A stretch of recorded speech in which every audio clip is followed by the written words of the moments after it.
எல்லாரும் சொன்னதை கேட்டியா மதி? ஆதி ரொம்ப கோவத்தோடையும் வருத்தத்தோடையும் கோவில்ல இருந்து திரும்ப வந்திருக்கான். அவன் இந்த அளவுக்கு எமோஷன் ஆகி நான் எப்பவும் பார்த்ததே இல்ல. அவன் மட்டும் இல்ல, இன்னைக்கு நம்ம 3 பேருமே ரொம்ப ரொம்ப எமோஷன் ஆயிட்டோம். கோவில்ல நடந்த சம்பவத்தால நீ உன் மனச மாத்திக்கிட்டு ஆதிய புருஷனா ஏத்துக்க தயாராயிட்டேன்னு ஆதிக்கு இன்னும் தெரியாது. நீ நேரம் உன் அப்பா அம்மாவோட உன் வீட்டுக்கு போயிருப்பேன்னு கூட அவன் நினைச்சிருப்பான். அவன் கல்யாண வாழ்க்கை இப்படி ஆயிடுச்சேன்னு அவன் ரொம்ப வேதனையில இருப்பான். அவனை சமாதானப்படுத்த மதி. அவன் கிட்ட மன்னிப்பு கேட்டு என்ன உன் வைஃபா ஏத்துக்கோ ஆதின்னு நீதான் அவனை சாந்தப்படுத்தணும். ஒன்னும் கவலைப்படாத மதி, இதுக்கப்புறம் உன் வாழ்க்கை ரொம்ப நல்லா இருக்கும். நீ என்ன பத்தி வருத்தப்படாம உன் வாழ்க்கைய பாரு. ஏன்னா உன்னோட சந்தோஷம் தான் என்னோட சந்தோஷம். அது புரிஞ்சு நடந்துக்கோ மதி. அவன்கிட்ட எப்படி பேசுறதுன்னு தயங்காத. நீ உன் மனசுல இருக்கிற எல்லாத்தையும் கொட்டி அவனை சமாதானப்படுத்தி அவனோட சேர்ந்துக்க.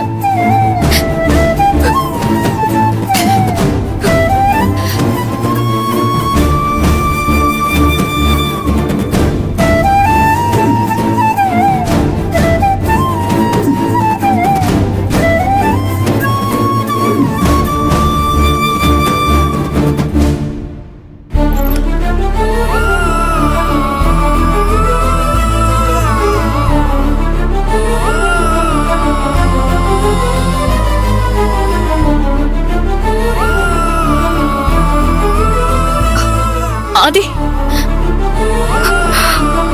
மதி, என்ன மன்னிச்சிடா.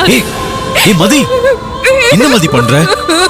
இந்திரி, எந்திரி மதி, எந்திரி, வா இங்க உட்காரு.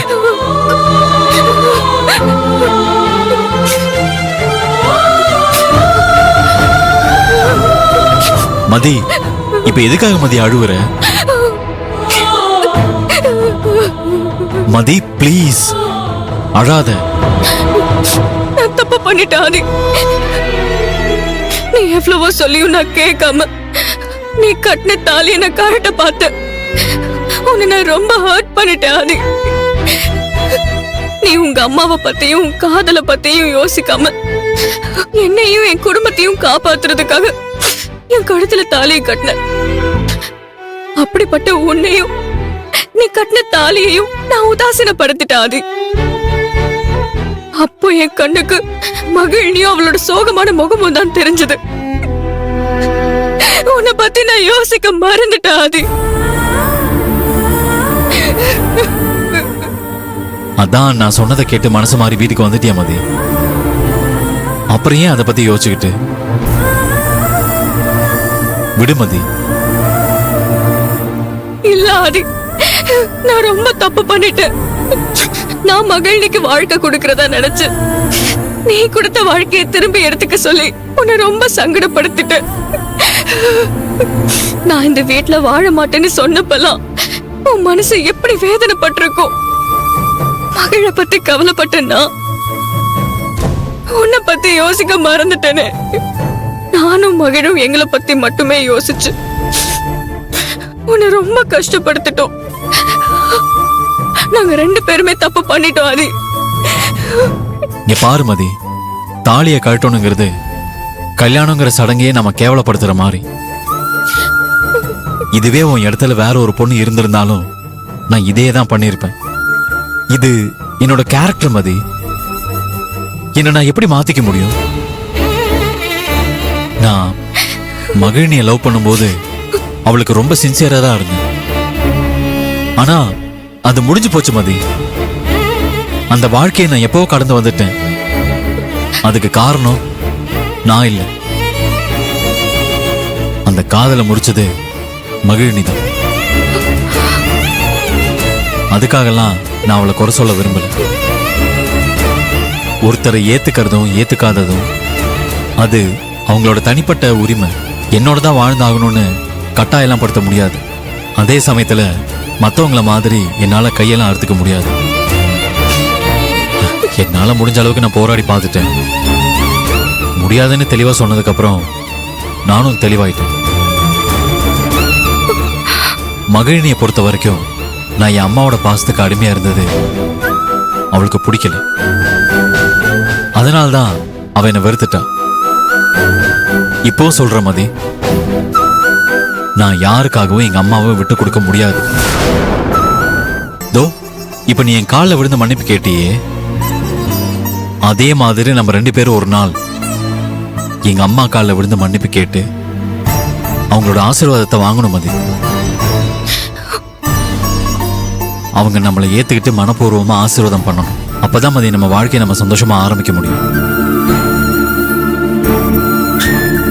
என்ன நீ ஏத்துக்கிறதும் ஏத்துக்காம இருக்கிறதும் உன்னோட விருப்பம் மதி. ஆனா என்னோட முடிவு இதுதான்.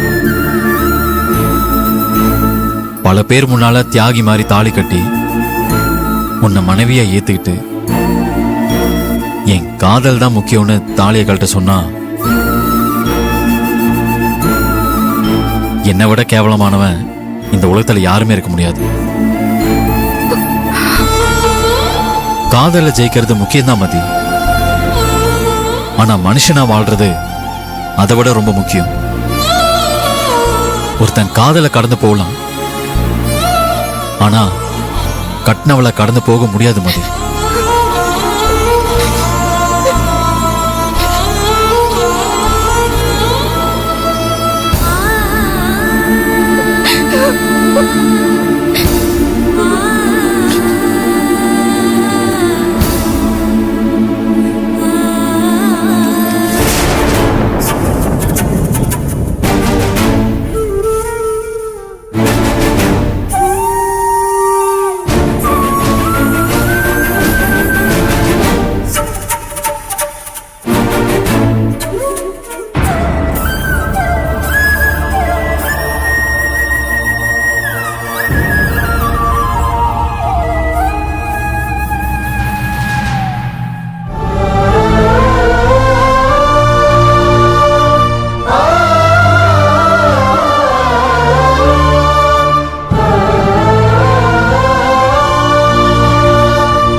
ஆதி, நீ என்னதான் சொன்னாலும் ஒரு விஷயம் மட்டும் எனக்கு குழப்பமாவே இருக்கு.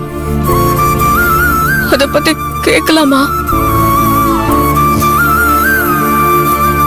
இன்னும் என்ன மதி குழப்பம்? சரி கேளு. நீ உண்மையிலே மகிழ்ச்சியை மறந்துட்டியா?